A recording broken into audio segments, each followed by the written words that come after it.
So I am sitting and watching the Birmingham Major, and that's when I notice one of the players has a very similar playstyle to me. His name Daniel. His team NRG. His skill level better than mine. But the important part is, we play in a similar way. When I first started playing Rocket League 10 months ago, I was terrible. But my friends were quite decent at the game. They were approximately diamond rank, and whenever we played together, it was more like they were playing 2 versus 3 and I was just spectating. And naturally, over time, I developed this habit to play as a third man, while my friends developed more aggressive habits, like cutting rotation, chasing the ball. But of course, in Rocket League you can't just play a single position. You will have to play them all, first man, second man and third man. But based on your positioning, in the defense or on the field, you can increase or decrease the likelihood of being placed in one of these positions. Decisions like when to challenge the ball are also very important, or things like how much boost you have. But anyway, my playstyle in threes focuses a lot on observing the opponents from far away, defending the net while my teammates are low on boost, and suddenly doing solo plays and catching the opponents off guard. This playstyle requires a lot of patience, and a single bad decision will often place the ball in your net. But anyway, back to the Birmingham Major. I see this dude play the same way I do, and I'm shocked, because I was convinced my playstyle was just not optimal, and at some point I would need to get rid of my habits. So that's why I got very interested in this NRG team and wanted to figure out why their playstyle was working so well. It was time to do some analyzing. The first thing I notice, Beast Mode and Atomic are always trying to hold on to as many boosts as possible when they are on defense. Meanwhile, Daniel either tries to take the ball further out or goes for a challenge. Imagine the field like this. The opponent's half is offense, your half is defense, and if you are Daniel, you will play a lot more aggressive in defense and try to give more space to your teammates in offense. Meanwhile, Atomic and Beast Mode will play the exact opposite way. That is because by following this playstyle, Daniel gets the third man position more often. But it is not necessarily a rule they must follow, but simply the default option. And while Rocket League doesn't really have positions like goalkeepers, by playing in this way, each of the players has a different, specific role. And these roles can help you simplify decision making in tough situations, and also allows you to train your skills more specific to the exact role you have. Like for example Beast Mode. His role is to do very creative and dangerous mechanical attacks, and while he can still do the other things, his main purpose is to attack. Meanwhile, when you look at a player like Daniel, his main weapon is outthinking the opponents, finding a perfect time to become aggressive and to make a solo play, to suddenly disrupt the rhythm of the game that was happening. And while he can be very mechanical, he is also very deliberate on how he uses his mechanics. To summarize everything so far, one player's rotation will be more focused towards their own net, and the other two will rotate more around the enemy's half. And the key is to make it natural, and position yourself where you simply have to go towards where you want to go.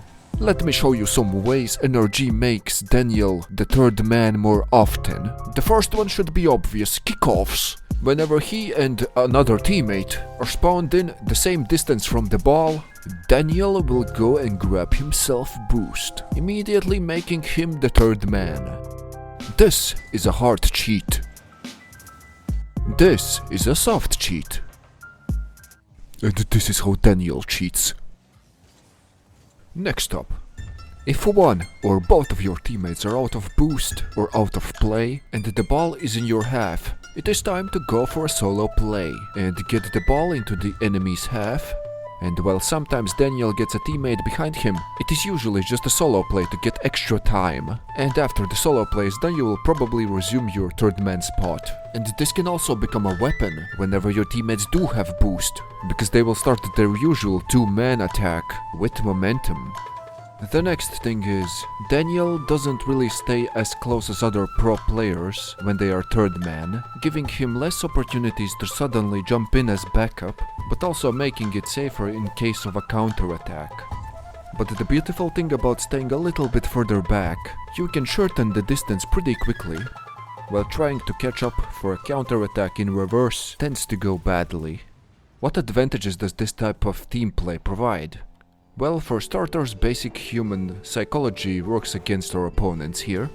Opponents get used to beast mode and Atomic's crazy passing plays and their mechanically brute forcing type of playstyle, and then out of nowhere, Daniel comes in and instead of using brute force, he tries to outsmart the opponents by intelligently moving around them, and the opponent's brain is simply one step behind at that point.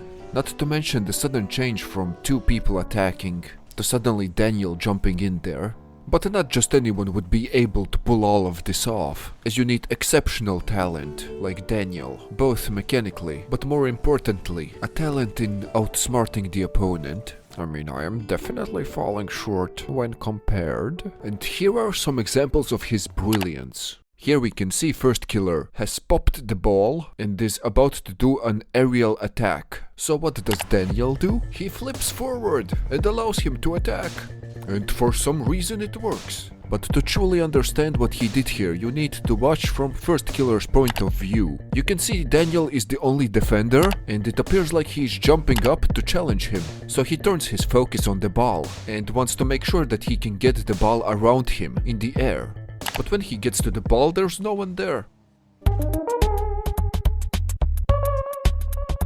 To be able to pull something like this off, you need to know exactly how the field looks from the enemy's perspective. You will see these types of plays more often, where he simply puts the ball in a position where none of the enemies can really get to it quickly, and even despite the demolition, this pass ends up being just enough to let Atomic score. In this situation, right after the kickoff, Daniel pushes up and steals the boost from Cheese, and suddenly he needs to deal with this ball, and he decides to take it back. Let's explore why. He knows that Cheese is behind him with low boost. He also knows that Beast Mode is in midfield, so he figures he can put the ball anywhere in his own half, and Beast Mode will get there first. And it ends up being an immediate counterattack. Let's now explore how he deals with weird third man position situations. You can see that Beast Mode is boost starved, and Cheese is going to get to the corner boost first. So now he needs to play this delicate second man position and be very careful not to overcommit. He is patient and buys enough time for his teammates to get boost by challenging the ball only in his own corner.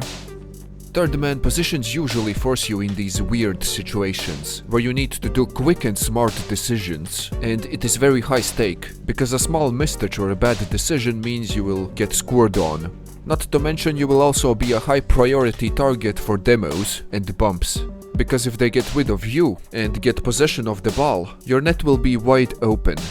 Every now and then a situation will occur when one of the opponents ends up being behind you. In this moment you will want to pay attention to the sound and hear what your opponent is up to and be ready to dodge or jump at any moment. Daniel heard that he was moving closer, so he dodged towards the boost, just in case, and safely avoided him. In this situation, after Atomic gets the clear, Daniel realizes there's one player still next to him, and he immediately checks with his camera and makes sure no one is coming to demo him, and only then he pushes forward. Usually when time is running low, you want to be the one with the ball, and make decisions like, should I waste time, or should I try to create an attack the enemies might not expect? That's because as a third man you have more time to look at the clock, and your teammates might not even realize it is running low. But it is also fine to convey that information through comms, and communicating actually is a very important part for a third man, because you see the whole field a lot better than anyone else.